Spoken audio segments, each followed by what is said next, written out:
Money Morning Live. It's always nice hanging out with some VWAP in the main room. Solid's awesome, but right now we're switching it up to cryptocurrencies with Nick Black. We're going to bring him in 5, 4, 3, 2. You know what? I had some VWAP on my under my fingernails, I guess. What do you get that off with? I wish I had some VWAP under my fingernails, Nick. What are you talking about? I could use some. Get that off? Did you get it off with nail polish remover? I don't know. Is that how you did it? I don't know. You ever woken up and she's just surrounded in VWAP? You don't like VWAP, Nick? What? You're not a fan of the VWAP? VWAP is volume weighted average price, brother. Let me educate you here. Okay, it's right there. I mean, it's right under the fingernails. Can you get it out? Maybe I can use some gasoline. Maybe some petrol. Little petrol. Cost me about $5 a gallon to get. No, sorry, about $7 a gallon. I'm in California. It is expensive there. You know, you can go from one block to the next in LA, and the price can be 50 cents a gallon, more or less. Really? So do you drive around, or do you just go to what's closest? I mean, don't you need to put jet fuel in your car? No, I actually kind of shop it because my car takes 20 gallons. And and what are you putting it? 94? Or do you have to get like crazy octane? 92 is as much as you have at the regular places. It's usually like 80, 87 or 88, 90, 89 or 90, 91 or 92. We don't have the good stuff. You are in California, I guess, so makes sense. Yeah. What's going on the show? Places that have good gas, but those places are seedy. It's like if you go to the places with good gas prices, you will get mugged. That's the problem. Especially when you drive in with McLarens. Yeah. You'll save $8 though. It's not worth it. Be careful, Nick. Hey, what's going on the show here today? What are we doing? Well, welcome to the American Institute for Crypto Investors live show. Ooh, talking about live and dead, I'm going to the opening of Hollywood Horror Nights at Universal Studios tonight. Ooh, that sounds fun. Yeah, it's going to be awesome. There's people running around with chainsaws, hacksaws, breathing fire. Have you ever been to Universal Studios? Yeah, I have. Yeah, it's cool. They turned the whole thing into a psychopath madhouse. There's people with there's clowns. There's a tunnel that people have panic attacks in. They have to have it's that bad.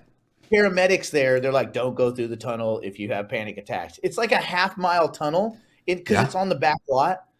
It's like a half-mile tunnel with people just running around with chainsaws. Hey, wait, you're going to this or a movie about this? Because I know you do your movie thing. A movie about this. You're going to this. They set up, so they convert the back lot and the Universal Studios into a big horror festival. And there's just people running around like crazy. There's people on stilts like 10 feet tall with like machetes and crap. It's the craziest thing ever. It's like nightmare sauce. It's for like Halloween? Is this like a Halloween lead-up event? Oh, that's cool. They run it for like 6 weeks. It's called Hollywood Horror Nights. But you get access to the whole, to a lot of the back lot, and they take you on the set for Poltergeist. There's like all these mazes that are like haunty and scary and all this stuff. I hope your heart is okay after all this, Nick. We need you here, buddy. Man, I hope I die. No heart attacks. I hope I have a heart attack. I hope it's so scary that I have a heart attack and involuntarily evacuate all of my fluids all at the same time. Oof. And they have to bring me back. They have to resuscitate me inside the tunnel thing where everybody's screaming and crying. I hope not. Hope you're okay. But we do have a full show for you today, including some crypto Q&A. Okay, so should we look at the markets and just get a brief, because every 13 minutes the market changes. Meg and I were talking about this, and she said, is now a good time to do this? I said, well, 2 hours ago it was. Now we're 2 hours later, and the whole market has changed. So true. If you don't like crypto, it's like Texas weather. You don't like it, give it 15 minutes. It'll be completely different. I do like how I get these little headline things on my phone from CNBC, and I like how they break down all of the Dow Jones in one sentence. They're like, the Dow is up 400 points as traders weigh the Fed rate hike decision. Oh, really? That's the reason? Then when it's down, the Dow is down 222 points. because of Powell's comments at Jackson Hole. Bull smoke. There's a lot more going on than that big-eared creep. But CNBC would have you think that the whole world, that's why I buy or sell Apple. That's why I own Tesla. That's why all the things, well, actually, they don't do nothing.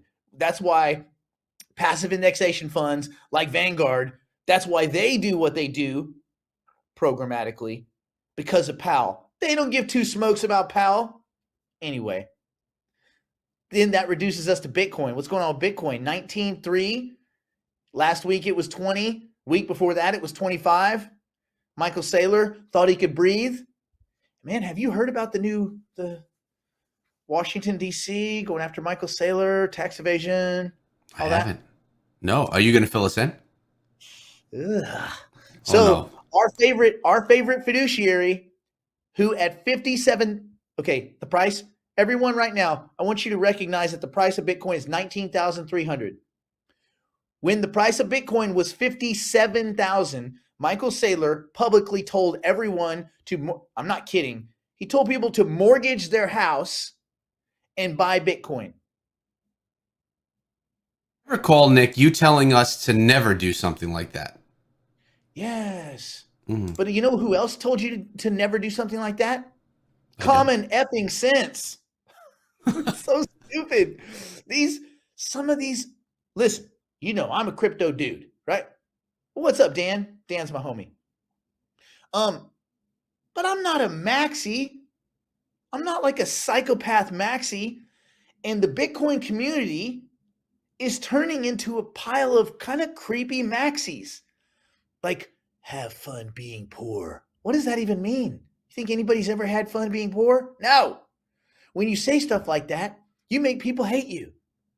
And when you say stuff, I'm never selling, and you wear like a white leathery vinyl pleather suit, and you're like 900, and you yell out, I'm not going to sell, and your vein right here gets all crazy, Max Kaiser, you creep people out. The Bitcoin community creeps people out. They need to step back. They need to take all the stupid laser eye things. You know what that was all about? Do you know what the laser eye thing on Twitter was?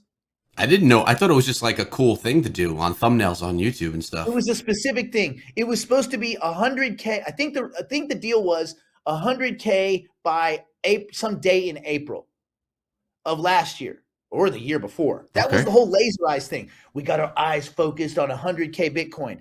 Wah, wah, wah, wah. Didn't happen. Okay, so take the stupid laser eye things off. Everybody you see on Twitter with laser eyes, delete, block, mute, delete, block, unfollow instantly. First of all, don't get your freaking advice on finance on Twitter, man. This is life advice. Don't get any advice on Twitter. Matter of fact, the advice you should get on Twitter is to get off Twitter. It's a dumpster fire. Anyway, as it applies to Bitcoin, apparently they're hearing us. Well, Michael Saylor was the big, like, you got to do it. You Bitcoin, sell everything, at 57,000. Then he got fired. I mean, sorry, not fired, just from his own company. He was asked to step down. And now he's like on the board or something. And it's, hey, I'm going to work on the Bitcoin strategy. Hey, why don't you do this? Why don't you work on the strategy of unwinding when Bitcoin went to 40,000, you guys borrowed money and bought Bitcoin. And you converted your treasury into Bitcoin. And when it went from 40,000 to 30,000, you borrowed more money. You did a bond. I think they did a bond offering. They issued debt. They took that money and they bought more Bitcoin. And when it went to 20,000, they were out there telling everyone that would listen, we're fine. We're fine. Oh, really? Really? You're fine on the Bitcoin you bought at 55,000, at 45,000, at 40,000, at 37,000, 35,000, at 30,000, and at 25,000? And the fact that you have debt service on all that crap, you're fine, Michael. You're fine. You're not fine, bro. Oh, and by the way, you're fined. And the fine is going to be, we don't know, but it's $100 million is what they're looking at him for in tax evasion. Not just him, but him and his company, because yes, they're the same. MicroStrategy's. What's MicroStrategy's actual business proposition? Nothing. It was business intelligence. And now what do? They just own Bitcoin. What do? We own Bitcoin. That's not a thing. It's not a thing. Owning a thing is not a thing, right? So be careful. Be careful where you get your advice. Your inputs affect your outputs. Eric, what happens if you walk with lames? What do you do? If you walk with lames, do you become a lame? Is it like the whole sheep thing? Yeah, you pull up a limp. Ah, pull up a limp. You don't want a limp. No. You know, What like about? lames, like Oh, if you're injured, you may limp. my That's friend, okay. I have this friend, and he's like one of those Montana guys, like that like cuts trees and stuff. And he was like, "That guy's a lame." His name is Pete. Pete's like, "That guy's a lame." I go, "What? What does that even mean?" He goes, "Don't walk with lames. You'll pull up a limp." I'm like, "Damn." And Pete's the kind of guy that if I heard later on he was making furniture out of people's skin, I'd be like, that's classic Pete. I hope we're not offending anyone in the chat right now that may have a limp or currently be injured. No, as long as they're not a lame. Okay, limping is fine. Lame Laming is psychological. It's a psychological thing. Okay, that makes more It sense. means you make strategically bad decisions. I have a limp because my knee hurts from soccer. That doesn't make me a lame. I mean, I guess probably in 1920 that was what the definition was, but no. Lame is someone that thinks in a flawed and consistently flawed and consecutively flawed way. Now let's talk about Ethereum, which, by the way, Ethereum is something that we're going to be looking at starting tomorrow morning, because I'm going to prep everybody in the heavyweights for what we're going to talk about a week from today when the merge happens, whole game plan. So we're going to lay it out tomorrow morning for the heavyweights. And I would ask that they do not disclose that to anyone else except their fellow heavyweights. Ethereum is back over, yesterday it was like 1550, 1540. I have a bet with Brandon that it would rise from 1558, I think is the number, into the merge. So far, Brandon's going to owe me 10 push-ups. Thought you were going to say 10 Ethereum, and I got nervous for him. Like, dang, this is going to be tough. No. I don't like to bet money because that makes you a gambler, but I will bet like push-ups. That's fair, because like who really loses, you know? True. What is nothing's really all that interesting. I will point out a couple of things. One, Cosmos continues to be a stalwart.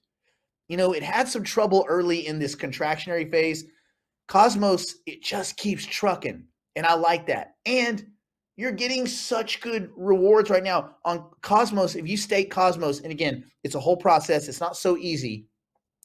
It's like 18% a year it's paying, which is just ridiculous. So you're getting paid like 18% on an asset that I think is really, really quality.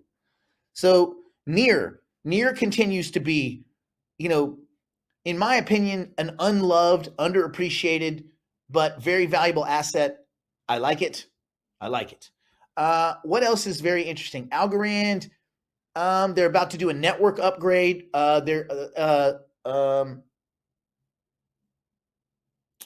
It's not certificating, it's some kind of proofs. But anyway, it's going to allow them to go from about 1,200 transactions a second, where they're at right now, to 6,000 transactions a second. But real quick, be careful that you don't get sucked into the transactions, the TPS arguments. And the reason is this: transactions per second, they don't really matter. It doesn't matter how many. This was the whole Stellana thing. We do all these transactions a second. Yeah, you do transactions, but there's no finality. These transactions need to terminate, and termination is the most important quality of the cascade of events that happen in a crypto transaction. You need termination because you need some finality in a transaction. Otherwise, the money could be respent because it's never actually landed. You need a point in the state of the network where the transaction is final. If you don't have finality, you don't have a word that rhymes with S. You don't have nothing. You need transaction permanence. You need finality. You need termination. In life, you don't want termination. Termination is like, pew, like I'll be back. But in crypto, you need transaction finality. You need termination. So this is good for Algorand. It's an important upgrade. It makes it a little bit faster. Matter of fact, it makes it fast enough to meaningfully compete with any credit card provider. So Algorand, the team that doesn't market much, at least marketed that. They said, hey, we're doing this upgrade. It's going to give us about a 5x not about, a 5x, 500% more efficiency in transactions per second. I don't know how that equates to termination. We'll see. We'll see when they do it. So that's cool. What else is going on? Flow still looks real cheap, in my opinion. Dapper just did an NFT giveaway thing yesterday. They're like, sign in for this free NFT thing. So I signed in, and by the time I clicked the email, I was already too late. They're like, you're on a waiting list. I'm like, F you, F your waiting list, gone. But apparently other people were excited about their free NFT Heroes-y thing. I didn't get one. It is what it is. Okay. Who else is looking delicious right now? Okay. If you think you missed it, I don't think you've missed Ravencoin. Not really. Again, what is Ravencoin, Flux, and Ergo? These are the three tokens. You know what they are. For those of you that are heavyweights, you know why we're playing these. And many of you have already taken profit. Good for you. Almost everybody, if you paid attention when we made these, I'll tell you straight up. If you pulled the trigger when we said pull the trigger, and in the heavyweights we said pull the trigger for a small amount, you made more. You made on this one like almost 200%. But on Ergo you made a clean 100 to 150. On Flux you made, well, right now it's 150% because this is not from the bottom. And on Ravencoin you made I don't know what you made on Ravencoin because I don't remember where it was. But Ravencoin is the most unloved of those three, and you know why or why not. Harmony 1, I think, is still in a good range. A lot depends on the merge. If the merge goes well, a lot of these layer 2s, scaling solutions, whatever, they should be okay. But man, that's a lot of what ifs, right? Fetch was pulling an amazing run. It had gone up quite fast. It's given some back yesterday. Why? They have a partnership with a company called Starfleet, Starfleit. I don't even know what that means or if it means anything at all. But that seemed to give it a little near-term boost, but it's still very buyable. It's down 90%. So if you like AI, which you will, because we're going to do a whole AI-focused show getting ready for what you guys know is coming at the end of the month. This is a big month. Eric, is this not a big month? Are you not amused? I'm very excited about this month, Nick. The way you say that is like the way someone would be like, I'm very excited about this glass of milk. No, I mean, some people love milk, by the way, but yeah, it's a great month. I mean, I'm really happy to see 2% milk. That's a good percent. 98%? Well, it's water, dummy.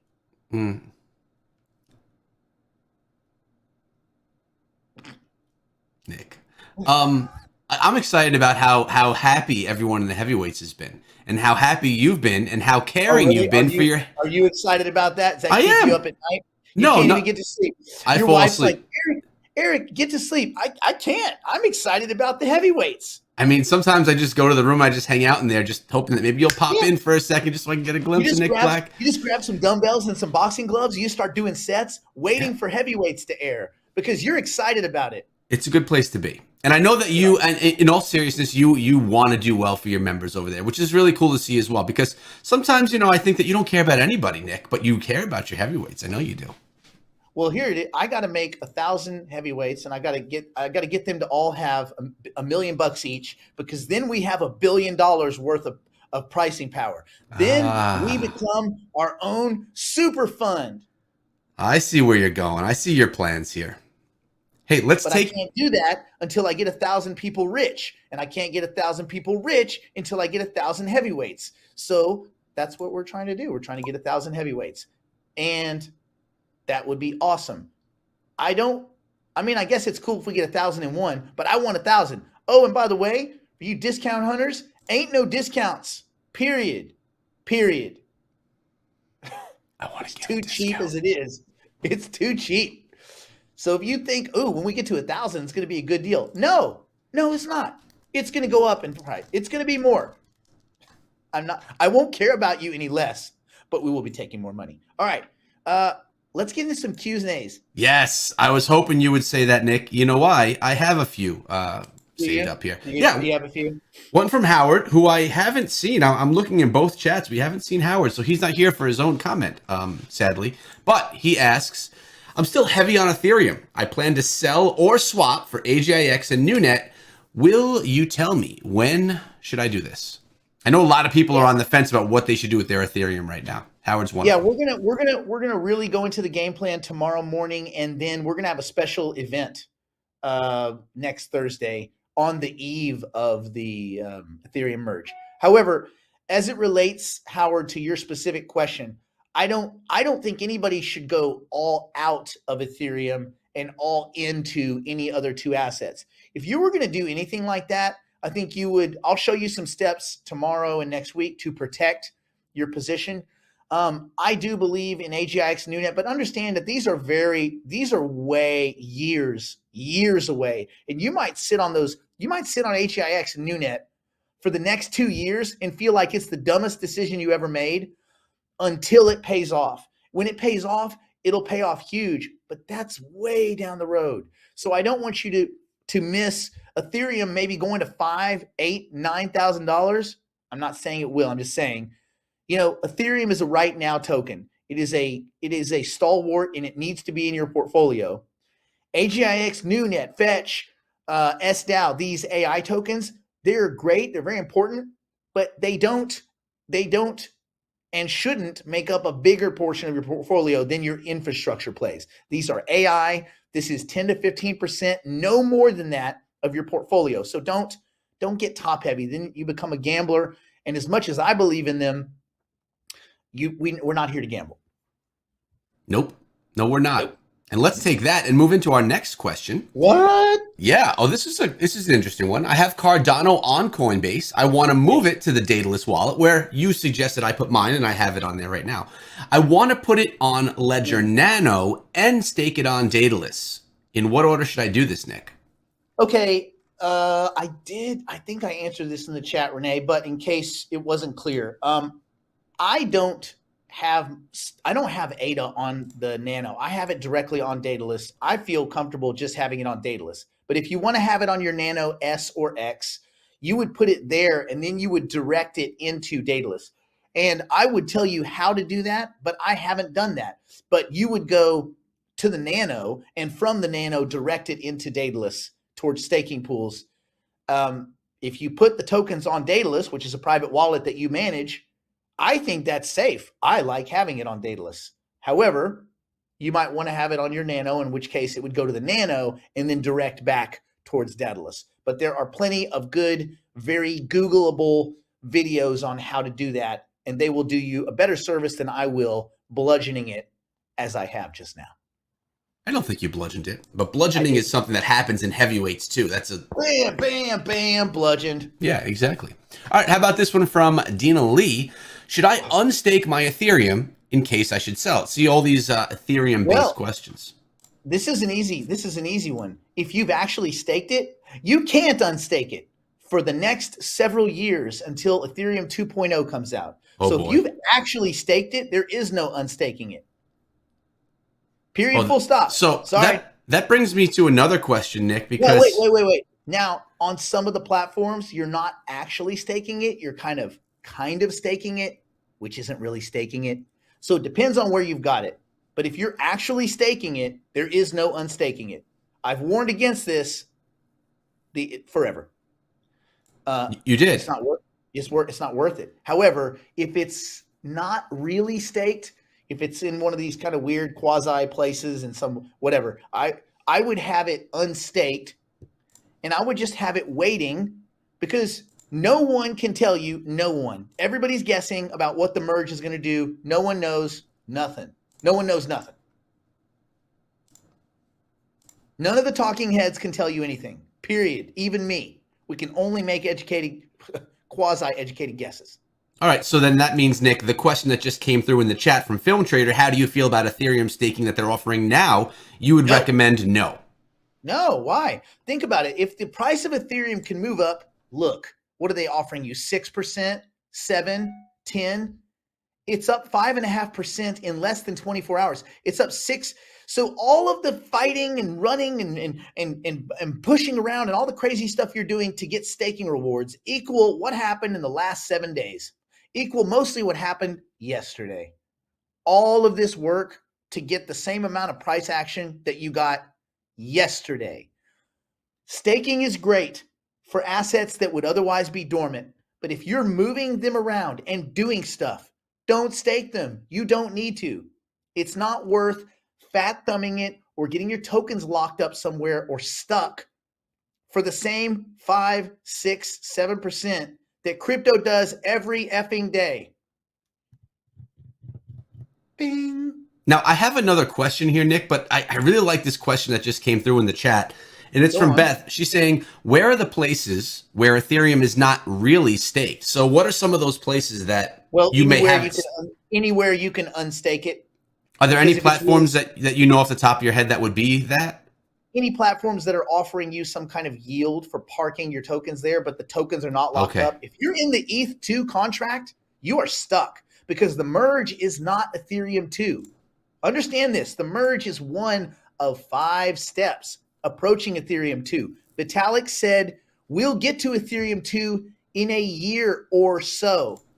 When you hear someone say a year or so, what does that mean to you, Eric? 5 years. I'm glad I'm not staked. Man, when you hear or so, you need to book it. Yeah. I hate or so. No finality to that. Hey, Nick, instead of going to a final question, why don't we, because we only have about a minute and a half left of the show, why don't you kind of let everyone know what's going on in the digital heavyweights, what you have planned for them tomorrow at 11 o'clock? Well, it's the same kind of stuff. Institutional client level access. We do a lot of portfolio construction. I was focusing a lot on options at first to educate people, but we're all still paper trading. But I want everyone to have the skill set. But this is like a university course, not just in crypto, but in asset management. And it's not overnight. This is something that you're going to have to dig into. We talk about cognitive bias. We're on the 5th cognitive bias tomorrow. So this is like a course, and I am just feeding stuff into your brain box. But it's not like I do it for 3 days and I'm out. This is a process. And if you want to be an expert at something, you've got to be dedicated to it. There's just no cheap, quick way. It's like, hey, real quick, tell me particle physics. No, there's no real quick way to become an expert. You got to work. But if you're willing to work, you will become an expert. That's the deal. Okay. Thanks, Nick. That being said, click the link, call the number, the screen. We'll see you tomorrow. Stay in school. Don't do drugs. Don't do anything my poor, insolvent, drunk, strung out on meth grandmother or Eric or Brandon, who's getting his chest warmed up for those push-ups, wouldn't do. And for the heavyweights, we'll see you tomorrow morning. Pew, pew, pew, pew, pew, pew, pew, pew, pew, pew.